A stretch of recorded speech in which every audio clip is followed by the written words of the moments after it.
Welcome back to the Delaware Way. You'll all remember earlier this year there was a hostage crisis at the James T. Vaughn Correctional Center in Delaware that resulted in one officer, Stephen Floyd, being killed. What improvements have been made since then?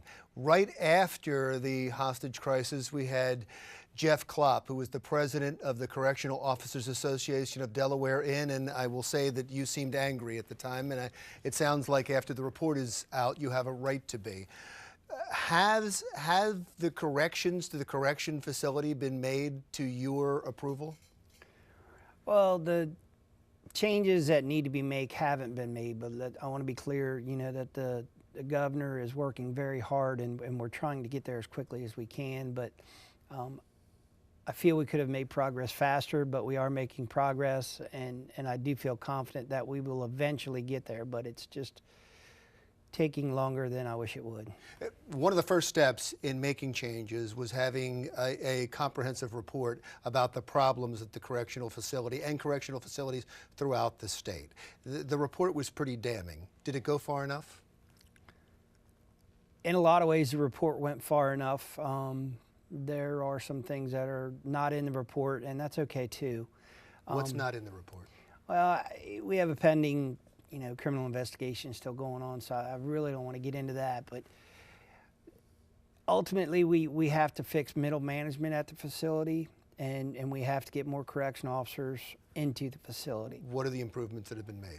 Well, we've gotten some cameras and we've gotten a lot of equipment, and those things are absolutely necessary, and it's a good step in the right direction, but we still haven't started to see the influx of correctional officers into the facilities. We've just made some changes with the pay scales, and it's going to take a little time for that to take effect. There seems like there's a willingness to Absolutely. make change. Absolutely. Now, it's a shame that you have such a tragedy that had to cause this to happen. Yes, sir. But it does seem like there's a willingness to make change across the board.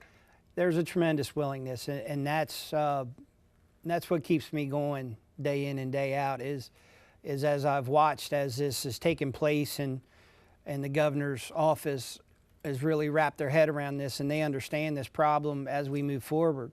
But it's going to be imperative that the General Assembly step up and do their job and get the financial packages that are necessary so that the governor has the financial resources so we can do what has to be done, because clearly the General Assembly didn't step up at the end of last session. Well, and the problem is that we have this budget crisis at the same time, where we don't have the money to spread around to everything the state needs to do. And so do you see that it is important enough that we have an increase in revenues, that there's an increase in taxes for this? Absolutely. They either have to figure out revenues or they have to cut some programs. And there was not yours. No, look, we've been cut for the last 20 years. So we're trying to do 20 years worth of work in 6 months. At the end of the day, the legislator has to do their job. They either have to raise revenue or they have to figure out where they want to make their cuts. And they clearly didn't do that in the last legislative budget. Now, so you've been down there, right? And you've been lobbying for this when you were down there. I'm sure you were down there more than you wanted to be. Who was the resistance? Who was saying, no, you're not getting the money after this tragedy? Well, I'm not going to say anybody didn't say, no, we're not going to give you the money, but it was at the end of the day, the budget had already been laid out, and there wasn't enough political will for people to either A, raise revenue, or B, cut programs to get the funding necessary for the governor to do the things that he wanted to do. When you have the tragedy that you had there, that's a pretty big wake-up call, wouldn't you say?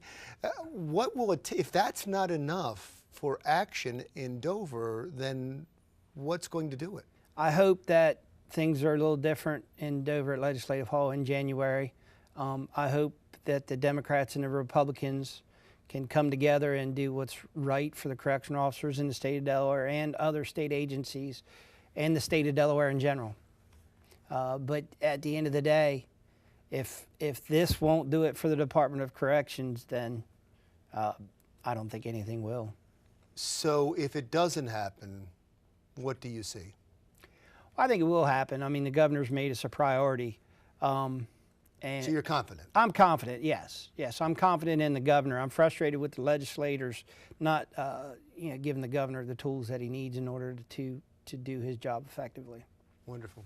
Thank you so much. Yep. I appreciate you coming back. Geoff Yep. Klopp, President of the Correctional Officers Association of Delaware.